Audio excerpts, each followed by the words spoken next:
Nous arrivons enfin à la partie de comment apprendre à faire son mélange à l'avance. Donc c'est souvent un chapitre sur lequel vous avez une grande attente et c'est bien compréhensible puisque c'est vraiment l'endroit où vous allez gagner en autonomie pour faire vos mélanges. Donc pour moi, la grande clé en fait pour faire ces mélanges, c'est qu'il faut surtout ne pas partir de vos huiles essentielles, surtout ne pas partir des vertus des livres et de tiens, quelle huile essentielle a quelle propriété. Il va falloir partir en fait de l'objectif, du contexte, des symptômes en fait que vous avez. Et ça vous donnera en fait une démarche intellectuelle qui sera structurée et dans laquelle vous n'aurez pas d'erreur et qui sera logique. Donc déjà, la première chose, c'est de discerner le contexte. Est-ce que je vais être en traitement d'attaque ou est-ce que je vais être en traitement de fond? Donc j'aime bien prendre l'exemple de la tendinite, qui est quand même très facile pour tout le monde. Donc traitement d'attaque, voilà, la tendinite se déclare, très inflammatoire, grosse contracture musculaire. Donc en tout cas, la douleur est vraiment aiguë. Je vais être à une concentration importante, 30% d'huile essentielle dans mon huile végétale, avec une fréquence importante, 3 à 4 fois par jour, et on n'est pas en dessous si on est en traitement d'attaque. Par contre, sur un temps relativement bref pour de la voie cutanée, environ 10 jours.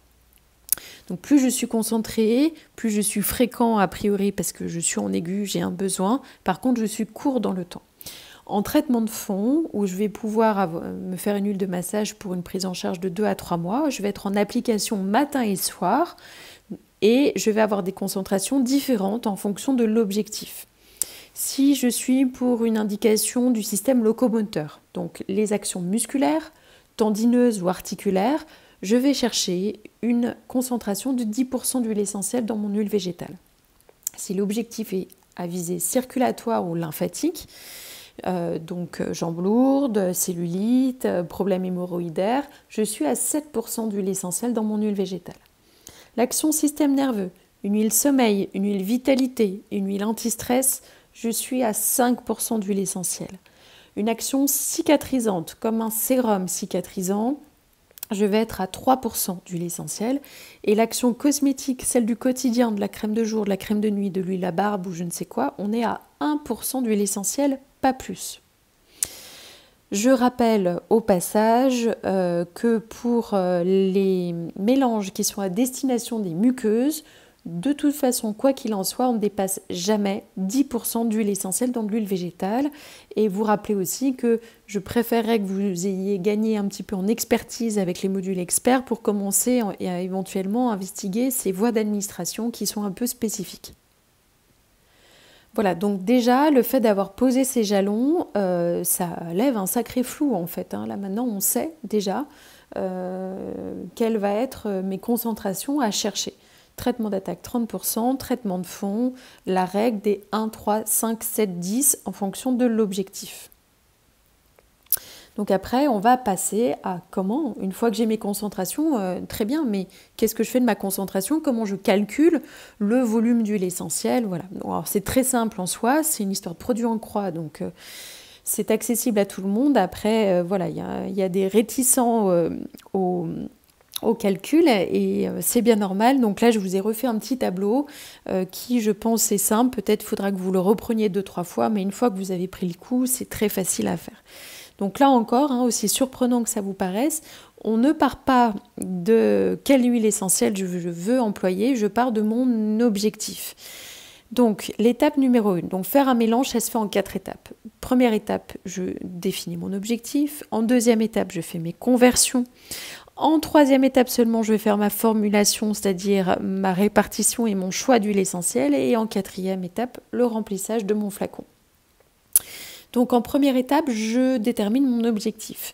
Donc l'objectif, c'est est-ce que je suis en traitement d'attaque ou est-ce que je suis en traitement d'entretien. Donc je vais définir mon pourcentage d'huile essentielle. 30%, 10%, 7, 5, 3, 1. En fonction, je vais choisir mon flacon parce que les flacons, donc je vous parle des flacons du Codex, donc les flacons en verre brun, ceux que vous pouvez acheter soit en pharmacie, soit en herboristerie. Nous en avons aussi bien sûr dans les boutiques. Les flacons en verre brun sont des flacons qui sont tarés. Donc qui sont réglementés au niveau du volume. Généralement, le volume est gravé sous le flacon. Donc ça va être très intéressant parce que ça va nous servir de tare et je vais chercher à remplir en fait mon flacon en plein. Je n'utilise pas mon flacon comme un simple contenant que je veux remplir à moitié ou aux 2/3. Non, je vais chercher à remplir mon flacon en plein. Ainsi, il sert de tare, d'objectif volumétrique et c'est important parce que ça va m'éviter d'utiliser des instruments de mesure type des béchères, des pipettes, etc. Parce que c'est impraticable d'utiliser des pipettes. Il vous faudrait une pipette par huile essentielle. Les pipettes sont difficilement réutilisables parce que c'est du plastique, que les huiles essentielles vont brûler le plastique. Et puis vous êtes obligé d'avoir une pipette par huile essentielle. Donc ça ne se pratique pas. Donc on va en fait, avec ce système de tare, ça nous évite l'usage d'instruments de mesure. La seule chose, c'est qu'il va falloir compter nos gouttes d'huile essentielle, à l'œil nu. On y arrive, pas d'inquiétude. Au niveau de la verrerie, vous avez des flacons en verre brun se répartissant de 5 ml à 1 litre. De manière classique. On peut trouver des 2 ml, mais c'est vraiment tout petit et c'est assez rare. Donc les plus courants, c'est 5, 10, 15, 30 et 60 ml. Ça, c'est la verrerie la plus utilisée. Et après, quand même, 125 ml, 200, 250. Et après, généralement, on passe à 500 ml et au litre. Donc je pense que même le top 2 des flacons les plus utilisés, ce sont le 30 ml et le 60 ml. Donc le choix du flacon par rapport à l'objectif, il est juste, ça c'est du bon sens paysan. C'est si ma tendinite, je dis n'importe quoi, est au petit doigt, qu'elle remonte un peu au niveau de l'avant-bras, je sais que j'ai un mélange à 30% à faire en application 3 à 4 fois par jour, je vais choisir un flacon entre 15 et 30 ml. Évidemment, je ne vais pas choisir un flacon de 125 ml pour une tendinite au petit doigt. Donc c'est ici du bon sens. A l'inverse, imaginons que je veuille faire un mélange pour une prise en charge de jambes lourdes en plein été et que je me fais un mélange pour 2 mois de prise en charge à 7% d'huile essentielle, donc c'est la concentration pour le traitement de fond. Je ne vais pas faire ça dans un 30 ml, sinon tous les 2 jours, je vais refaire mon mélange. Donc je vais plutôt choisir un 250 ml. Voilà, donc le choix du flacon est en fonction du contexte. Donc ça, c'est vraiment important. Donc une fois que j'ai déterminé ma concentration et le volume final à remplir, je vais pouvoir passer à l'étape 2, donc celle des conversions. Donc j'ai mon volume final, je veux déterminer mon volume total d'huile essentielle à mettre dedans, donc je fais uniquement la multiplication volume final par concentration d'huile essentielle. Donc imaginons, je vais vous donner un exemple en vidéo pour la tendinite. Donc j'ai un 60 ml que je multiplie par ma concentration d'huile essentielle à 10%, ça me donne 6 ml d'huile essentielle à mettre. Donc volume final multiplié par concentration d'huile essentielle me donne le volume total d'huile essentielle. Ce volume total d'huile essentielle, je vais le convertir en nombre de gouttes. On considère qu'un millilitre, c'est en moyenne 30 gouttes. Ce n'est pas tout à fait juste, mais ce n'est pas totalement faux. Alors, ça peut paraître un peu surprenant comme discours, c'est juste que là, on considère qu'on est en voie cutanée et qu'on a une légère marge de manœuvre par rapport à la voie orale. En voie orale, une goutte, c'est une goutte. Sur la voie cutanée, donc, on a un petit peu de distance sur le nombre de gouttes. Donc, on fait une moyenne de 1 ml 30 gouttes parce que dans le quotidien, ici, on n'est pas en préparation officinale. En fonction de la densité d'huile essentielle, en fonction du codigoutte, on va avoir des gouttes de taille, de volume en fait différents. Généralement, on navigue pour la conversion de 1 ml d'huile essentielle entre 25 gouttes et 40 gouttes. La grande moyenne étant à 30 gouttes. Donc, avec cette conversion, vous serez en fait au plus juste. Donc, quand j'ai mon volume total d'huile essentielle, là, dans l'exemple, j'étais à 6 ml. Pour avoir le nombre de gouttes totales d'huile essentielle, 1 ml égale 30 gouttes. Donc, pour 6 ml, je fais 6 fois 30. Donc, ça me fait 180 gouttes au total d'huile essentielle à mettre dans mon flacon de 60 ml pour une concentration de 10%. Donc, j'ai mon nombre de gouttes totales d'huile essentielle à mettre et je vais pouvoir passer à l'étape 3 et faire ma formulation en fonction du nombre d'huile essentielle que j'ai envie d'utiliser. Ce qui est intéressant avec cette petite méthode en partant de l'objectif puis en faisant les conversions, c'est que votre nombre de gouttes d'huile essentielle, il est figé, il est fixe, on le connaît. Dans l'exemple, c'est 180 gouttes. Donc derrière, que vous preniez 2 huiles essentielles, 3 huiles essentielles, 5 huiles essentielles, votre nombre de gouttes totales, il est équivalent. Donc derrière, ça va vous donner une certaine flexibilité de formulation sans avoir à tout reprendre en fait en haut de votre feuille de calcul. Ça, c'est ce qu'on voit souvent dans la pratique. Les personnes partent d'office avec en tête 3 huiles essentielles, arrivent à la fin de leur calcul et puis se disent « Oh, il y avait aussi cette huile essentielle que je voulais utiliser, mince, il faut que je reprenne ».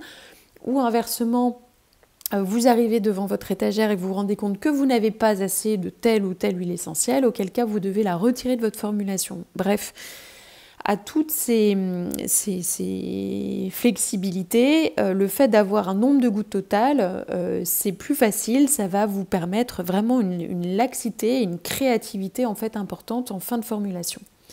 Donc là, j'ai mes 180 gouttes. Alors, la formulation en part dans l'étape 3. Quand vous démarrez, moi je vous conseille de démarrer avec 3 huiles essentielles. C'est déjà très bien généralement quand on fait des ternaires. Et pareil, au démarrage, vous faites à part égale.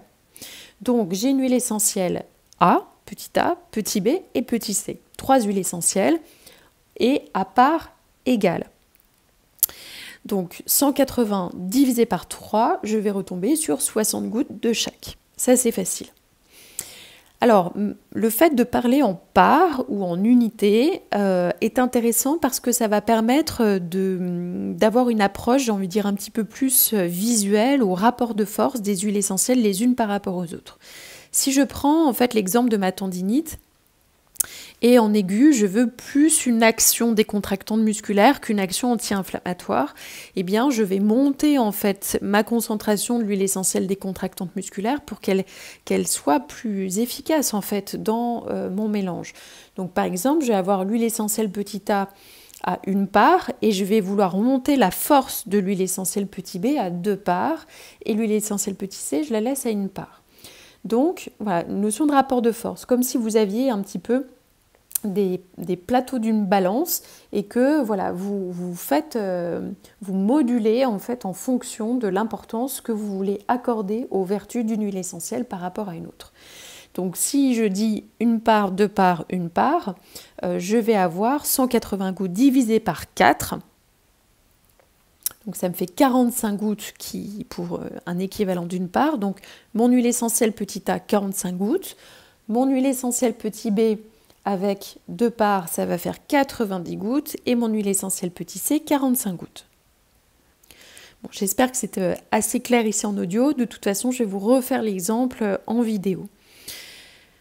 Voilà, donc ça me permet du coup vraiment une notion de créativité. Voilà, prenez l'habitude de faire quelques formules et puis après ça va vraiment rentrer tout seul, ça sera facile à faire et vous allez vraiment gagner en temps et en capacité de formulation.